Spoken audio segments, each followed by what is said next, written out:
let's reverse that question and say, why should boys wrestle? And what happens to the boys that do wrestle? I mean, the boys that wrestle, you see them building their character, they're developing confidence, they're learning how to play well with others. And when they're learning these skills, character traits, attributes, and they're learning how to make that a part of their internal constitution, it really changes them and it drives them to become better citizens. And what happens to the better citizenry that gets created? We can look at the annals of history and see where our wrestlers have ended up. They become presidents of the United States, Secretary of State, Secretary of Defense, leaders of global Fortune 100 companies, leaders of movements. And so when I take a step back and say, wait a minute, if that's what happens to our boys, then doesn't it make sense that that's what would happen to our girls? And sure enough, it is. Girls are going out and wrestling, and they're getting the courage, the character, and the confidence that gets instilled to anyone that participates in that sport. And where are they going? Well, we've only right now started to develop that educational, that financial, social, education mobility pathway.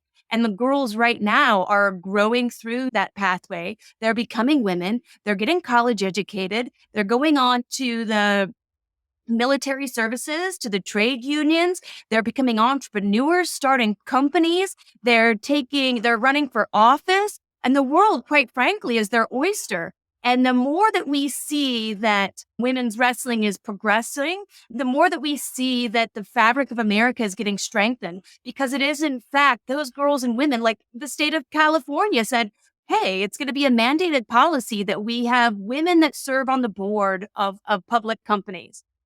Okay, well, who's going to be those women? Like, who are going to be the women that are able to, as I jokingly say, eat bullets for breakfast and sit across the table from 11 to 15 men as they're really grinding out what is the better move for a corporate company?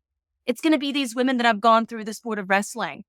One of my really dear friends, Major General Paul Kennedy, he was in charge of recruiting command for the Marines.